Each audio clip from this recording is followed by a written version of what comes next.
هاعمل معاكم النهاردة أحلى عيش شامي، سهل وبسيط جدا. هنعمله من غير فرن، في الطاسة على طول. ما بياخدش وقت خالص في عمايله، ساعة زمن ويكون جاهز. نستعمله بقى للفطار أو نعمل بيه سندوتشات للمدارس.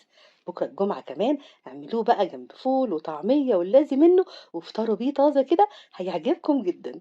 أول حاجة هنعملها هنجهز العجينة. هنحتاج لكوباية ونص من المية الدافية، دافية زي دمعة العين. هنحط الأول الكوباية، وهنخلي النص كوباية التاني دلوقتي.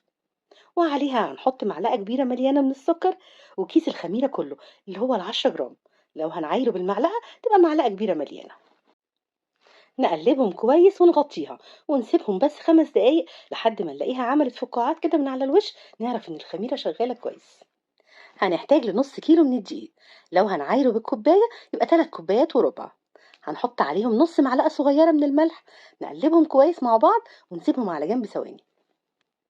بعد كده هنحط بقى على الخميرة بقية المكونات كلها.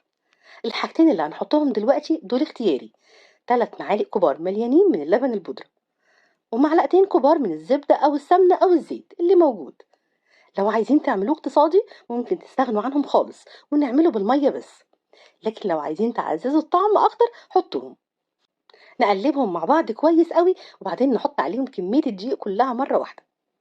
كده احنا حطينا خلاص كل المكونات، ما فاضلش معانا غير بس نص كوباية المية الدافية، ودي هنحطها واحنا بنعجن زي ما العجينة تاخد معانا.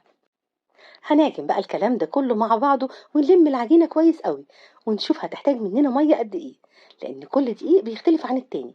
فما تحطوش كمية المية كلها مرة واحدة. لقيت العجينة لسه ناشفة في ايدي، زودت كمان ربع كوباية، ورجعت كملت عجن لحد لما لقيتها بقت طرية وبتلزق بسيط في ايدي. فكده خلاص كمية المية اللي حطيتها دي كفاية قوي، مش هحط تاني. وعلى أي سطح هنحط رشة من الدقيق، وهنعجن بقى العجينة شوية حلوين، ما يقلش عن 8 أو 10 دقايق عجن بالإيد. لو عندكم عجان استخدموه طبعا، هيسهل عليكم جدا. هتاخد في العجان تقريبا من 6 ل7 دقايق. نعمله على درجة متوسطة. هنكمل عجن لحد ما تبقى العجينة معانا بالشكل ده، متماسكة شوية بس في نفس الوقت طرية وناعمة، مش ناشفة. هناخد العجينة وهنحطها في طبق مسحته الأول بمسحة خفيفة من الزيت، وهنغطيها ونسيبها بس نص ساعة. نحطها في مكان دافي ترتاح وتخمر شوية. هنلاقي حجمها ارتفع بالشكل ده. هنطلع منها الهواء ونحطها على سطح نرش عليه بس الأول دقيق، ونقسمها بقى بالحجم اللي احنا عايزينه. أهم حاجة نغطيها عشان ما تنشفش. هعملها كرات حجمها متوسط، يعني 50 جرام مثلا. لو عايزينها أكبر زودوا 60 أو 70 جرام زي ما تحبوا. لو عايزين تعملوهم كلهم مقاس واحد قد بعض بالظبط، استعملوا الميزان. لكن طبعا ممكن نعملها بالنظر، تبقى كلها تقريبا حجمها قريب من بعضه. ناخد من دي نحط في دي لحد ما نخلص الكمية كلها. النص كيلو دقيق هيعمل معانا تقريبا من 12 ل 16 رغيف، حسب الحجم اللي انتوا هتعملوه. هنسيبها ترتاح بس 10 دقايق، وبعدين نشتغل فيها على طول. ونبتدي باللي عملناهم في الأول، لأنهم هيكونوا ارتاحوا كويس وحجمهم انتفخ بالشكل ده. هنحط رشة من الدقيق ونفردها بسمك متوسط. لو عايزين العيش سمك رفيع افردوها زيادة، لكن لو عايزينه يبقى تقيل كده ومليان افردوه بسيط. وكل واحدة نفردها هنحطها على فوطة نضيفة ونغطيها. ونحاول واحنا بنشيلها نتخلص من اي دقيق زيادة فيها. ممكن بفرشة نروح مسحينها كده بالراحة، نتخلص من اي دقيق موجود عليها. بعد ما خلصنا فرد الكمية كلها اللي اتعمل في الأول، هنلاقيه انتفخ وعلي شوية. هو ده اللي هنسويه في الأول. على بال ما نخلص تسويت أول كام واحدة، الباقي هيكون عالي برضه وانتفخ بالشكل ده.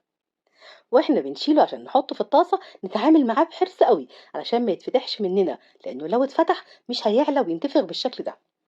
هناخد أول واحدة فردناها ونبتدي نسويها. هنحط الطاسة على نار متوسطة، ونسيبها تسخن شوية قبل ما نحط فيها العيش، وكل شوية نقلبه على الناحية التانية.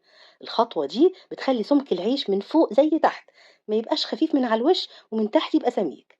عشان كده ما نسيبهوش على ناحية واحدة فترة طويلة، وكمان عشان العيش يستوي كويس من جوه وينتفخ بالشكل الحلو ده. اللي هنطلعه نحطه في حاجة ونغطيه بفوطة على طول، عشان ما ينشفش ويفضل معانا طري.